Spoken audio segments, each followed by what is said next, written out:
Hola, ¿cómo estás? Hoy es viernes, estoy terminando un relato que se llama El Sol de los Astronautas. Obviamente todavía no lo he terminado, realmente me ha costado un poco de trabajo porque es un relato de ciencia ficción y como tú sabes, prácticamente todo el cuerpo de mi trabajo está enfocado es en el terror. Obviamente va a tener un gran componente de terror, es decir, obviamente no es un relato tan blanco realmente. Este se llama El Sol de los Astronautas. Entonces, aprovechando que me encuentro en la mitad del proceso creativo, te quiero contar un poco cómo trabajo yo, cuál es el taller de mi escritura. Lo primero que yo hago es, mira, hago un diagrama. En ese diagrama encuentro todas las relaciones entre todos los personajes. Es lo que se llama la arquitrama. Es decir, realmente es todas las posibilidades, toda la curva del relato y especialmente como la curva dramática hacia el clímax y luego hacia la coda, que es como el cierre final del relato. Cuando tengo ya eso, me dedico a trabajar en la mini trama. La mini trama es largo. La mini trama son los detalles que llega a, digamos, es ahondar en la psicología del personaje. Si ya tenemos el relato general, ahora es ahondar en lo particular. Realmente qué piensa, cómo se construye ese personaje, cuáles fueron sus vivencias pasadas, qué desea, qué no quisiera nunca.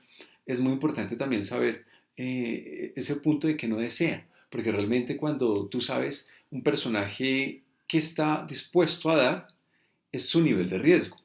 Pero también sobre eso, digamos sobre su nivel de pérdida, es donde se construye toda la trama, todo el abismo del relato que va a tener y lo que lo convierte finalmente en una montaña rusa que hace que finalmente los lectores digan, marica, este relato es muy atractivo, es muy entretenido.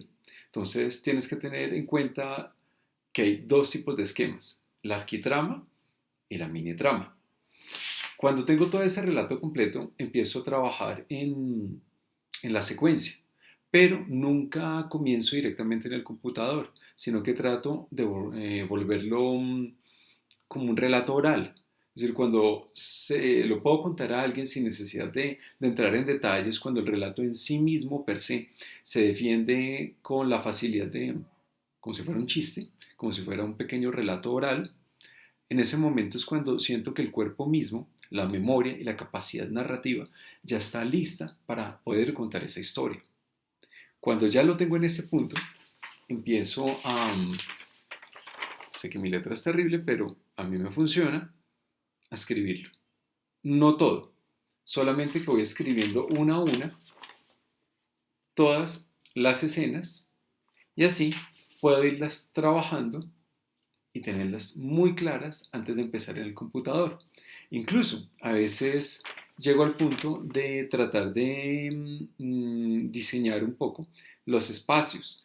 ¿Por qué me funciona tener los espacios? Porque obviamente eso me da como las nociones de tiempo, las posibilidades de acción y lo que yo a veces llamo la plástica de la violencia.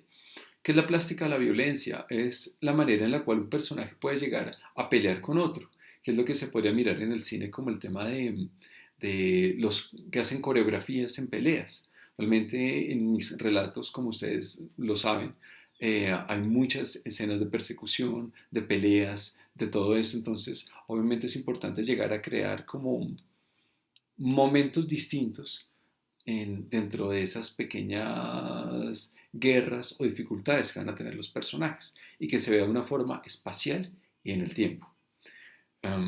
Básicamente es como la manera en la cual yo trabajo un cuento.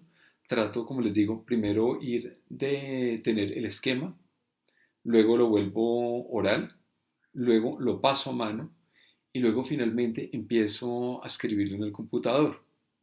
Ya cuando está, obviamente, pues ya hago lo que naturalmente cualquier escritor haría, que es hacer corrección de estilo, revisión, detalles, bueno, todo eso.